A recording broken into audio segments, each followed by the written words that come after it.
wabarakatuh. Waalaikumsalam warahmatullahi. Yang saya hormati Dr. Danarto, Chief dan Senior Resident.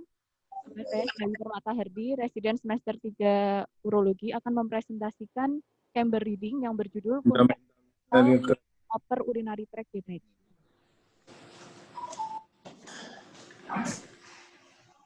Pada topik kali ini, di pembahasan ini dibagi menjadi dua kelompok, yaitu adalah percutaneous renal access dan retrograde renal access. Untuk yang percutaneous renal access itu dilakukan akses tusukan langsung ke ginjal, sedangkan kalau retrograde itu adalah drainase yang dimasukkan dari buli, kemudian menuju ureter sampai nanti ke SPC. Untuk historinya terlebih dahulu, untuk yang percutaneous renal access, ditemukan pertama kali pada tahun 1865 oleh Thomas Hiller. Jadi Thomas Hiller di Rumah Sakit Khusus Anak melakukan drainase pada kasus hidronefrosis pada usia 4 tahun, pada anak usia 4 tahun, sampai anak itu meninggal di usia 8 tahun. Kemudian dari tahun tersebut selalu dilakukan studi-studi namun tidak dilakukan publish, sehingga pada tahun 1955 oleh Goodwin dan rekan itu menemukan kembali nefrostomi perkutan terapeutik. Pada tahun 1976, Frenstrom dan Johansen itu membuktikan bahwa akses perkutan tidak hanya digunakan untuk drainase saja, tetapi juga bisa digunakan untuk tindakan operasi, yaitu pielolitotomi perkutan. Kemudian untuk histori yang retrograde renal access itu ditemukan pertama kali tahun 1893 oleh James Brown. Jadi James Brown itu menemukan bahwa ada kateter yang bisa dimasukkan dari buli menuju ureter untuk drainase. Karena dirasa efektif, maka tahun 1930-an sampai 1940-an stent mulai diproduksi. Akan tetapi ada masalah yang penting dalam hal ini, yaitu sering terjadi migrasi. Oleh karena itu pada tahun 1974 dibuatlah stent Gibson. Akan tetapi ini kelemahannya adalah stent ini ada duri-duri di badan stent tersebut. Hingga akhirnya pada tahun 1978 dibentuklah atau dibuatlah bentuk stent yang efektif dan efisien, yaitu adalah double pigtail yang digunakan sampai sekarang ini. Indikasi penggunaan akses perkutan itu ada 4. Yang pertama adalah untuk drainase. Drainase digunakan untuk merilis obstruksi di bagian intrarenal, UPJ, dan di ureter. Kemudian, setelah dilakukan penelitian, ternyata tidak ada perbedaan antara penggunaan nefrostomi perkutan dan stent ureter retrograde untuk mengatasi obstruksi upper urinary tract. Namun, masing-masing memiliki kelebihan dan kekurangannya sendiri. Untuk yang rute retrograde, itu lebih disukai untuk obstruksi upper urinary tract yang tidak disertai infeksi, karena biasanya membutuhkan persiapan yang cukup, karena membutuhkan anestesi regional atau umum. Sedangkan untuk rute yang antegrade itu lebih disukai pada kasus-kasus dengan infeksi karena bisa dilakukan dengan cepat dan dengan anestesi lokal. Kontraindikasi pada rute antegrade itu adalah pada pasien yang memiliki kelainan koagulopati yang tidak diobati. Kemudian indikasi percutaneous, akses percutaneous yang kedua itu adalah diagnostik, yaitu dengan tes Whittaker. Jadi tes Whittaker itu adalah tes untuk mengetahui apakah hidronefrosis itu disebabkan oleh obstruksi atau non-obstruksi. Caranya adalah dilakukan puncture langsung ke ginjal, kemudian dari buli dimasukkan kateter, lalu diberikan tekanan. Apabila tekanan itu lebih dari 12 cm H2O, maka obstruksi hidronefrosis tersebut disebabkan oleh obstruksi. Kemudian indikasi yang ketiga adalah untuk instalasi terapeutik. Akses perkutan ternyata bisa dilakukan untuk memasukkan agen kemoterapi untuk upper tract urothelial lesion atau agen untuk hemolisis batu ginjal. Kemudian indikasi yang terakhir adalah akses perkutan itu bisa dilakukan untuk tindakan operasi, yaitu seperti mengangkat batu pada upper urinary tract, terus tumor urotelial, kemudian untuk merilis obstruksi, serta diverticulakalis dan hidrokaliks. Ini adalah anatomi dari ginjal itu sendiri. Jadi ginjal itu pada dasarnya benar-benar terlindungi di bagian retroperitoneal. Di sana dia posisi ginjal kanan itu lebih rendah daripada posisi ginjal kiri karena ginjal kanan terdesak oleh hepar, dan pada tubuh ginjal itu membentuk sudut 30 derajat jika ditarik garis dari tengah sumbu tubuh. Untuk bagian posterior sendiri, ginjal itu berbatasan langsung dengan psoas muscle dan quadratus lumborum. Untuk ginjal yang sebelah kanan, itu dia berbatasan dengan kosta 12, sedangkan kalau umpamanya ginjal yang kiri, dia berbatasan dengan kosta 11 dan kosta 12. Ini adalah batas-batas dari ginjal itu sendiri. Jadi seperti dijelaskan di gambar bahwa batas sebelah kanan itu berbatasan dengan liver, kemudian duodenum dan kolon, sedangkan di batas yang kiri itu berdekatan dengan spleen, kolon dan gaster. Jadi seandainya dilakukan puncture ke ginjal dan itu terlalu dalam atau lokasinya tidak tepat, maka bisa menyebabkan injuri pada organ-organ yang berdekatan tersebut. Kemudian untuk kaliks ginjal itu sendiri, jadi ginjal itu memiliki kaliks posterior dan anterior. Selain itu juga memiliki bagian upper pole dan lower pole. Ini nanti yang akan dijadikan pedoman saat menentukan posisi saat melakukan puncture pada pasien. Untuk bentuk ginjal sendiri diketahui bahwa ginjal itu memiliki dua bentuk, yaitu bentuk Brodel dan bentuk Hudson. Untuk yang tipe Brodel itu dia lebih sering terjadi di sebelah kanan, ginjal sebelah kanan, di mana diketahui bahwa kaliks bagian kaliks anterior itu posisinya lebih medial dan lebih pendek dibandingkan dengan kaliks posterior. Sedangkan untuk yang tipe Hudson itu dia lebih banyak dijumpai pada ginjal sebelah kiri dan dia posisinya lebih lateral dan lebih panjang dibandingkan dengan kaliks posterior. Untuk pembuluh darah intrarenal, kita ketahui bahwa saat pembuluh darah arteri renalis itu masuk ke dalam ginjal, dia akan terbagi menjadi dua, dia akan memperdarahi bagian anterior dan bagian posterior. Untuk di bagian anterior, dia akan bercabang lagi menjadi 4, yang akan memperdarahi bagian segmen apikal, upper, middle, dan lower.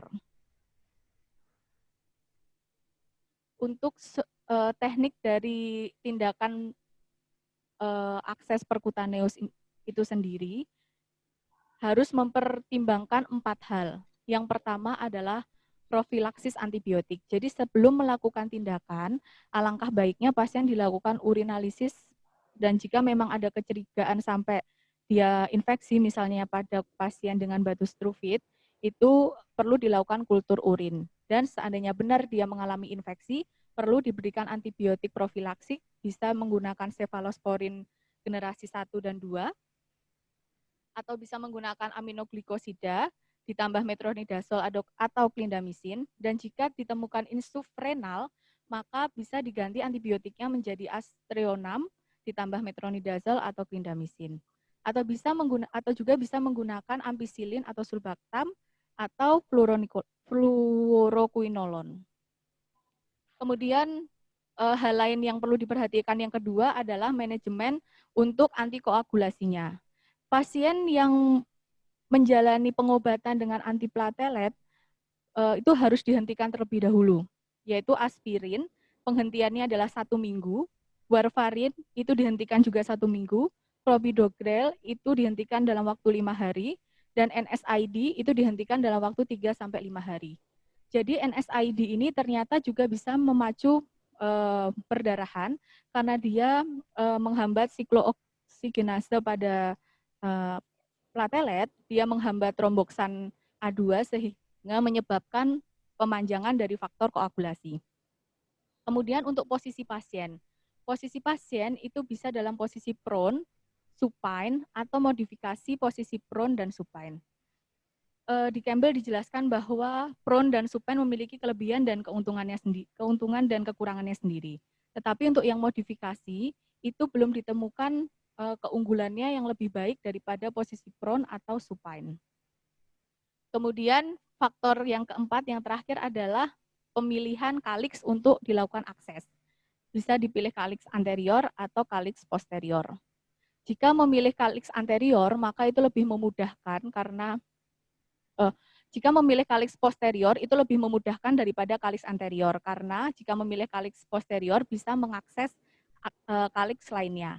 Tetapi jika calyx anterior yang dipilih itu menyulitkan karena sudut yang lebih tajam dibandingkan dengan calyx posterior.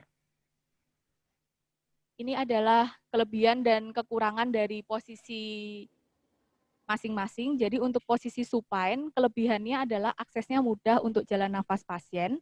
Kemudian paparan radiasi ke tangan dokter lebih minimal karena dokter melakukan tindakan dengan posisi duduk. Tetapi kekurangannya adalah permukaan untuk mengakses ginjalnya itu yang terbatas dan sulit untuk mengakses pol atas. Kemudian yang untuk prone itu akses langsung ke kali ginjal posterior lebih mudah. Karena seperti yang saya jelaskan tadi bahwa calyx posterior itu gampang untuk mengakses pol lainnya. Kekurangannya adalah dokter bekerja dengan berdiri dan tangannya terlentang sehingga bisa melelahkan bagi operator. Kemudian akses ke jalan nafasnya juga lebih sulit. Di samping adalah gambar di mana posisi prone yang dimodifikasi dengan bantalan agar membuat pasien lebih nyaman. Ini adalah pemilihan calyx untuk akses perkutan. Jadi pemilihan calyx ditentukan oleh posisi pasien. Jika itu posisi prone, maka gampang mengakses pol calyx posterior. Tetapi jika itu posisi supine, maka yang akan terakses calyxnya adalah calyx anterior. Akses tidak boleh langsung masuk melalui pelvis ginjal. Karena jika langsung ke pelvis ginjal, itu akan menyebabkan bleeding yang hebat karena di situ banyak pembuluh darah. Jadi harus melalui calyx dulu, baru masuk ke pelvis ginjal. Saat mengakses ginjal dengan cara percutaneous, itu bisa menggunakan bantuan alat. Di sini ada 4 bantuan, yaitu dengan fluoroskopik, dengan uretroskopik dan fluoroskopik, kemudian dengan USG, dan yang terakhir itu blind. Jadi sama sekali tidak ada bantuan sama sekali. Ini dengan fluoroskopik, jadi fluoroskopik itu pertama caranya adalah dipasang kateter dulu untuk memasukkan udara atau kontras, sehingga didapatkan gambaran radiografi awal, lalu gambaran asli tanpa kontras, dan yang sudah diinjeksi dengan kontras, itu digabungkan untuk mengidentifikasi calyx yang tepat sebagai akses tusukan. Ada 2 teknik saat melakukan fluoroskopi, yaitu eye of the needle dan triangulasi. Jadi cara puncture dengan eye of the needle ini adalah cara yang paling mudah menurut Campbell karena dia puncture-nya atau jarumnya sejajar dengan siam. Kemudian cara kedua itu adalah cara triangulasi, yaitu pertama dibikin titik 0 derajat yang tanda A, huruf A itu sendiri. Kemudian digeser 30 derajat bisa ke kaudal atau sepalat di titik B. Kemudian puncture-nya itu adalah titik C, jadi membentuk segitiga seperti gambar tersebut. Oke, kemudian bantuan yang kedua adalah menggunakan uretroskop asisten fluoroskopik access. Jadi di sini sama seperti yang awal, ditempatkan dulu kateter ureter untuk akses fluoroskopi antegrad, sehingga operator dapat memasukkan kontras atau udara ke collecting system untuk memilih akses yang sesuai. Nah, cara ini ternyata juga bisa memasukkan uretroskop ke collecting system. Tujuannya adalah pertama, untuk meningkatkan drainase sehingga fragmen batu selama litrotripsi melewati ureter dan keluar dari tubuh. Kemudian yang kedua, uretroskop ini yang dimasukkan secara retrograd dapat membantu akses perkutan ke collecting system sehingga memudahkan operator. Jadi uretroskop ini bisa menangkap ujung gate wire yang dimasukkan lewat akses perkutan. Kemudian yang ketiga adalah dengan bantuan USG. Jadi USG, probe USG, itu bisa diletakkan baik itu transversal maupun longitudinal. Jika diarahkan secara transversal, maka probe tegak lurus ke otot paraspinal. Nah, setelah memilih calyx target, itu caranya adalah memasukkan jarum secara ortogonal dari probe. Kalau dia menggunakan orientasi yang longitudinal, maka probe-nya itu dimasukkan di atas atau di bawah probe. Nah, kemudian yang terakhir ini yang advanced guidance technique. Jadi teknik ini adalah teknik yang benar-benar advance karena ini benar-benar blind tanpa bantuan alat apapun dan ini membutuhkan keahlian yang tinggi dari operator. Namun di penelitian menyebutkan bahwa tingkat keberhasilan teknik ini dibandingkan teknik yang dipandu dengan alat sebelumnya itu lebih rendah. Kalau dengan cara ini hanya 50% tingkat keberhasilan masuk ke SPC, sedangkan kalau yang dengan alat itu 90%. Cara blind ini digunakan apabila tidak ada USG atau alat lain untuk memandu puncture dari akses ke calyx itu sendiri. Caranya adalah dengan menggunakan landmark. Landmarknya adalah menggunakan notch lumbal atau bisa disebut sebagai segitiga lumbar superior atau disebut juga sebagai segitiga lumbal Greenfeld. Notch lumbal itu seperti pada gambar, jadi dia adalah suatu bagian yang mengalami insufisiensi otot, tempat hernia dapat terjadi karena dia tidak tertutup oleh otot seperti di sekelilingnya. Batasnya adalah batas atas itu adalah costa 12 dan otot latissimus dorsi. Sedangkan untuk batas lateral itu adalah transversus abdominis dan otot oblik eksternal. Untuk batas medialnya itu adalah otot quadratus lumborum dan sacrospinalis. Sedangkan bagian bawahnya itu batasnya adalah otot internal oblik. Caranya dari notch lumbal itu sendiri, masukkan jarum sedalam 3-4 cm ke dalam notch dengan sudut sejajar 30 derajat untuk masuk ke collecting system. Oke, kemudian ini adalah alat-alatnya. Jadi yang pertama dimasukkan itu adalah needle. Jarum dimasukkan melalui kulit ke dalam collecting system, lalu gate wire dimasukkan melalui jarum tersebut. Dan setelah itu, kateter atau alat lain ditempatkan di atas gate wire sehingga memperbesar dari lumen itu. Ini disebut sebagai teknik Seldinger. Seperti gambar, diketahui bahwa selubung dan obturator itu berdampingan. Selubungnya itu tumpul, sedangkan obturatornya tajam. Jarum yang sering digunakan adalah jarum ukuran 21 dan jarum ukuran 18. Di mana keuntungan jarum 21 dia lebih atraumatik, dia lebih kecil dan dapat bisa melewati jaringan. Sedangkan jarum 18 itu lebih traumatis tetapi keuntungannya dia lebih kaku. Untuk gate wire, jadi gate wire itu dia ukuran yang sering digunakan adalah 0,035 in. Oke, kemudian ujungnya itu dia melengkung sehingga diharapkan tidak mungkin melubangi collecting system jika memasukkannya terlalu dalam. Kemudian gate wire itu sendiri mudah melewati ureter karena dia dilapisi oleh politetra fluoroetilen pada ujungnya yang floppy atau gate wire hidrofilik dengan ujung lurus atau bersudut.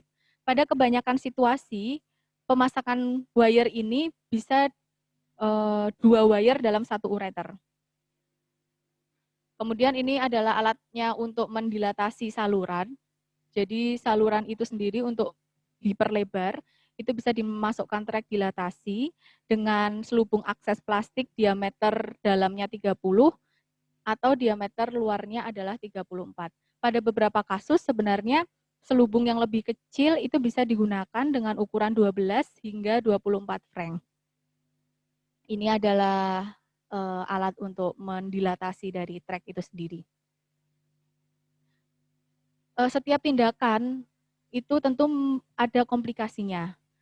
Komplikasi dari percutaneous access ini ada banyak, yaitu ada perdarahan akut, ada perdarahan yang tertunda, misalnya pada kasus terjadi pseudoaneurisma, kemudian di sana terjadi jendalan darah, lalu pada sewaktu-waktu pseudoaneurismanya itu bisa pecah. Kemudian injury collecting system, visceral injury, pleura injury. Nah, pleura injury ini bisa terjadi apabila akses dari percutaneusnya itu lebih dari kosta 11. Kemudian metabolic dan physiologic complication ini terjadi karena saat melakukan akses ke percutaneus ada irigasi dari air yang biasa sering digunakan itu adalah normal salin. Jika menggunakan selain itu maka bisa menyebabkan komplikasi metabolik. Kemudian fever dan sepsis, kemudian adanya collecting system obstruction, venous thromboemboli, kemudian neuromusculoskeletal complication. Jadi neuromusculoskeletal complication ini terkait dengan posisi pasien. Kemudian yang terakhir adalah kematian. Nah, kematian ini sangat jarang terjadi, tetapi jika ini terjadi biasanya berkaitan dengan kardiovaskuler. Kemudian yang kedua adalah akses dengan retrograd renal. Jadi yang dari bawah. Tekniknya hampir sama dengan yang akses dari atas, yaitu sebelum dilakukan intervensi, itu dilakukan urinalisis dulu, bahkan rekomendasi AUA itu menyarankan untuk profilaksis antibiotik pada semua pasien yang menjalani sistoskopi dengan instrumentasi ke ureter. Posisi yang sering digunakan untuk akses retrograd ini adalah litotomi. Untuk gate wire, penempatan gate wire, jadi ada banyak jenis kateter ureter. Biasa yang digunakan adalah ukuran 5 atau 6 frank. Kemudian gate wire untuk akses ureter retrograd itu memiliki ujung yang lurus atau melengkung, dan dia tersedia dalam berbagai bahan, seperti yang tadi saya sebutkan PTFE atau nitinol, berlapis hidrofilik, atau wire hibrida yang terdiri dari ujungnya nitinol hidrofilik dan badannya PTFE. Kemudian kekakuan gate wire itu juga bervariasi, ada yang tidak kaku, kaku, dan sangat kaku. Tapi semua itu intinya adalah gimana caranya untuk memasukkan gate wire itu sampai ke SPC. Kemudian penempatan stent. Stent ureter itu harus dilewatkan secara koaksial melalui gate wire ke collecting system dengan sistoskop. Gate wire secara perlahan itu dilepaskan untuk memungkinkan terbentuknya lengkungan di ginjal proksimal. Lalu, sistoskopi kemudian diposisikan di leher kandung kemih dan pendorong diarahkan hingga berada tepat di dalam bidang pandang. Wire kemudian dapat sepenuhnya ditarik sehingga menyebabkan pembentukan lengkungan stent di distal kandung kemih. Nah, kemudian pemasangan stent ini juga ada kelemahannya, jadi dia yang paling sering menyebabkan ketidaknyamanan pada kandung kemih. Karena interaksi lengkungan distan stent ureter itu dengan mukosa kandung kemih itu sendiri. Biasanya untuk mengetahui efek samping dari pemasangan stent ini digunakan kuesioner ureteral stent symptom questionnaire. Jadi di kuesioner ini mengukur efek stent terhadap ureter pada kualitas hidup pasien. Yang paling sering adalah gejala kencing muncul pada 78% pasien, 80% merasa nyeri sehingga membatasi aktivitas sehari-hari, 32% mengalami disfungsi seksual, dan lebih dari 50% melaporkan penurunan dalam kemampuan bekerja. Untuk mengatasi hal ini, penelitian telah menyebutkan bahwa alpha blocker dan obat antimuskarinik itu dapat memperbaiki gejala kandung kemih, yaitu urgensi dan frekuensi yang terkait dengan pemasangan stent. Ini adalah contoh gambar stent yang sering digunakan, kemudian aksesnya melewati buli dan nanti sampai ke ureter. Demikian presentasi dari saya, mohon asupannya dokter. Oke, terima kasih. Barangkali kalau ada yang bertanya silakan.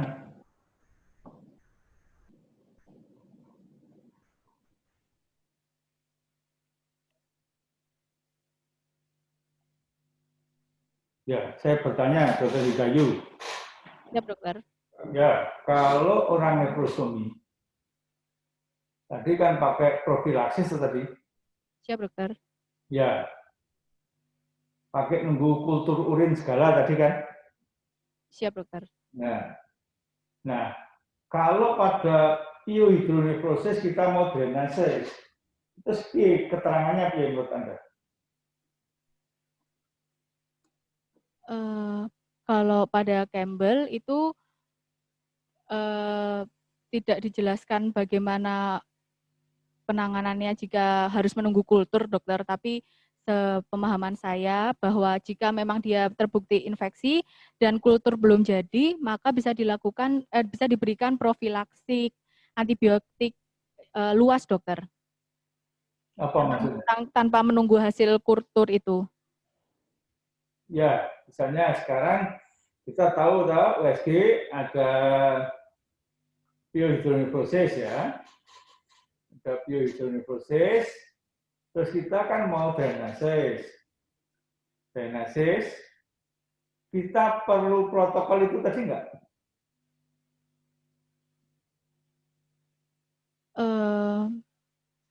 Sepertinya protokol nunggu urin, periksa urin dan sebagainya tadi. Sepertinya tidak, dokter. Bisa langsung dilakukan drainase saja lewat nefrostomi, dokter, tanpa menunggu kultur urin, dokter. Ya, misalnya tadi harus periksa urin, kultur urin. Sebenarnya tujuannya untuk apa ya? Kira-kira? Untuk pencegahan dari tindakan yang akan dilakukan, dokter. Tindakan apa? Tindakan atau dicegah? Maksudnya saat melakukan tindakan nefrostomi, mungkin menggunakan alat-alat yang tidak steril, dokter. Atau mungkin tingkat kesterilannya tidak bisa dijamin, makanya untuk mencegah terjadinya infeksi perlu diberikan antibiotik profilaksis. Ya, tetap nggak boleh, harus steril. Ya, nggak steril nggak boleh. Bagaimana cara melakukan sterilitas? Tetap dilakukan steril. Mungkin ada yang tanya yang lain, sudah saya pancing pertanyaan. Silakan.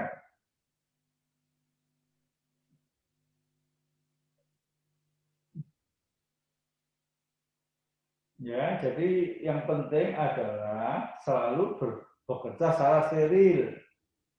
Ya, bekerja secara steril. Baik itu dalam rangka mau pancer untuk ambil batu, misalnya PCN, maupun kita melakukan drainase, kita harus berlaku steril, alatnya steril, kulitnya disteril, pakai duk, kemudian kita ya juga berperilaku steril, ya pakai handscoon steril, cuci tangan dulu, ini harus dilakukan. Jadi apapun yang dilakukan tindakan itu kita harus prosedur steril gitu ya. Walaupun kita tahu di dalamnya itu ada biohidronefrosis katakanlah. Tapi ini tujuan kita mendrainase pos atau urin supaya kalau mungkin tidak terjadi urosepsis, itu maksudnya itu.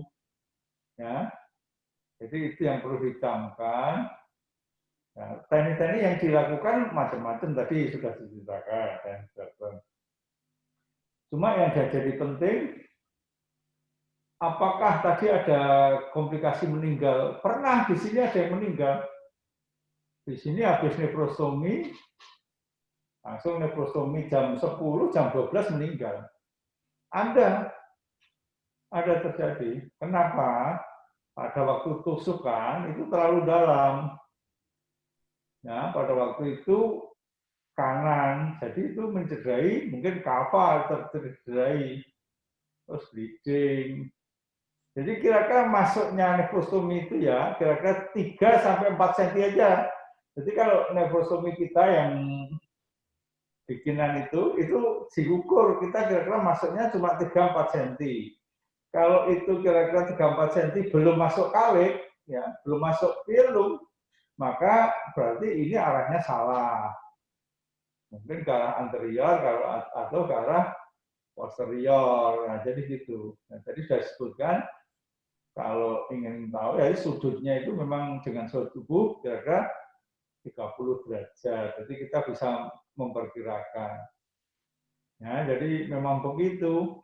Jadi kalau yang dilakukan nefrostomi di sini ini begitu masuk ya, jarum itu masuk, ya ditusukkan dulu kulit, kemudian ke otot, Nah, setelah itu kita pakai USG kan. Alat itu harus terkendali oleh USG ya, jangan blind ya. Jangan tidak lihat. Jadi waktu dorong alat itu terkontrol dengan USG. Nanti supaya tidak cedera. Itu caranya begitu. Ya. Jadi waktu masuk, plus gitu ya, kira-kira 1-2 cm gitu ya. Nah, itu masuk, belum masuk retro ya. Terus pakai USG dilihat terus, diikutin. Masuk retro ya, plus begitu masuk retro. Nah, terus diarahkan gimana tampak filmnya atau kalitnya. Nah, terus itu didorong, tidak blind, didorong dengan melihat USG itu. Arah jarumnya masuk ginjal, setelah itu masuk di kalik atau film, dan itu biasanya NGD jangan masuk banyak-banyak. Kalau itu kira-kira masuknya 4 cm ya, NGD itu paling jauh 6 cm. Setelah 6 cm langsung apa itu puncture-nya tadi dilepas dengan semuanya mengalir. Jadi pernah itu terjadi di sini masukkan NGT-nya itu banyak sekali sehingga nggak bisa dilepas, kita harus buka. Ya, dia melilit gitu loh, melilit itu lah ini yang repot. Ini triknya atau juknya, gitu. Mungkin ada yang pernah pengalaman apa bercerita apa yang terjadi, yang pernah melakukan nefrostomi.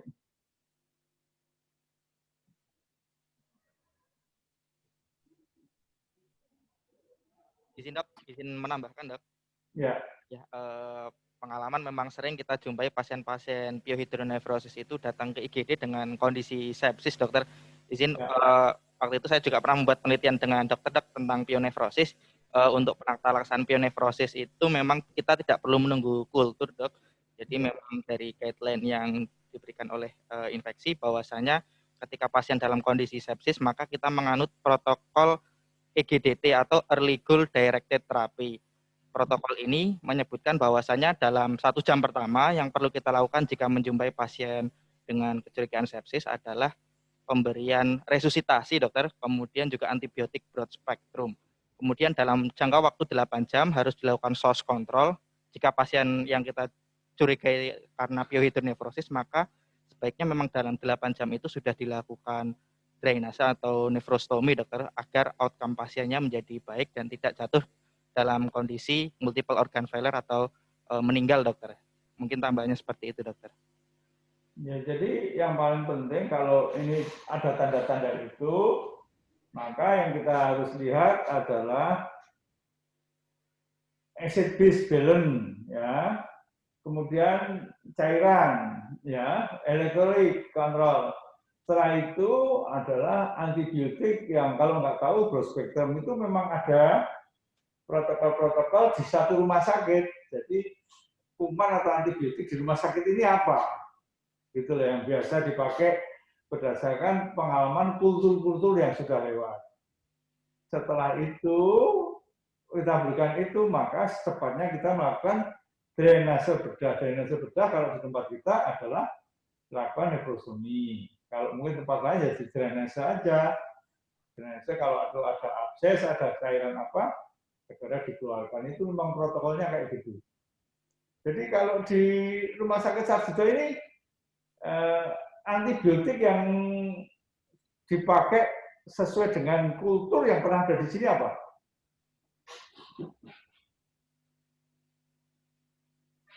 Izin dok, dari data yang saya kumpulkan waktu tahun 2014 hingga tahun 2017 itu menunjukkan bahwasanya paling bagus memang 90% sensitif dengan meropenem, dokter. Namun apabila meropenem ini harus menggunakan tanda tangan PPRA, PPI dan sebagainya, maka alternatifnya adalah kombinasi antara pemberian amikasin dan gentamisin, dokter.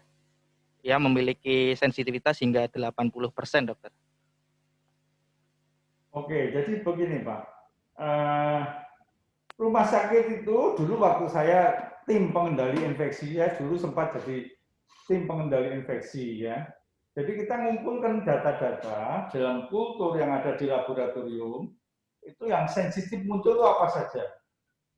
Ya, tenaga tepin itu ya, tepin itu harus aktif. Aktif melaporkan bahwa antibiotik yang di rumah sakit itu apa. Kalau kira-kira kita tidak punya kultur. Apakah rumah sakit ini pernah memberitahukan pada kita antibiotik apa yang harus diberikan ketika kita belum punya kultur? Apa itu? Pernah nggak? Izin dokter, untuk di Sarjito standarnya cefoperazone dokter. Cefoperazone. Ya, kalau di rumah sakit Sarjito ada cefoperazone yang harus diberikan, maka itu kita ikuti, ya. Jadi teman-teman besok kan ada daring ya. Mulai hari ini ya, daring ya. Jangan penyakit infeksi. Anda bisa tanya, sebetulnya hari ini kuman yang ada di rumah sakit itu apa toh? Terus antibiotik apa toh yang disarankan pada kami? Mesti kan tanya gitu. Nah, itu tugasnya tim pengendalian infeksi rumah sakit. Ya, jadi biasanya tim pengendalian rumah sakit itu galak-galak tapi nggak pernah ngasih tahu kan. Kalau ada orang ngasih lagi, nggak boleh gitu, nggak boleh gitu. Loh, apa yang boleh kan gitu tanyanya. Maka Anda setiap hari melalui departemen apa beritahu antibiotik pada minggu ini atau bulan ini yang sensitif. Kuman-kuman yang ada di rumah sakit ini yang sensitif dengan ini gitu. Nah, genti galak toh. Itu apa toh? Kami kok nggak pernah dengar. Nah, coba nanti responnya bagaimana. Gitu. Wah, galak bener ini begitu. Ya. Gitu. Nanti kan ada daring tuh nanti siang. Bisa ada pelatihan tuh infeksi tuh. Ya. Nah, nanti diikuti, nanti bisa bertanya, ya. Siap, dokter. Gitu. Oke, saya kira terima kasih, Dr. Dayu. Silakan duduk. Terima kasih, dokter. Ya.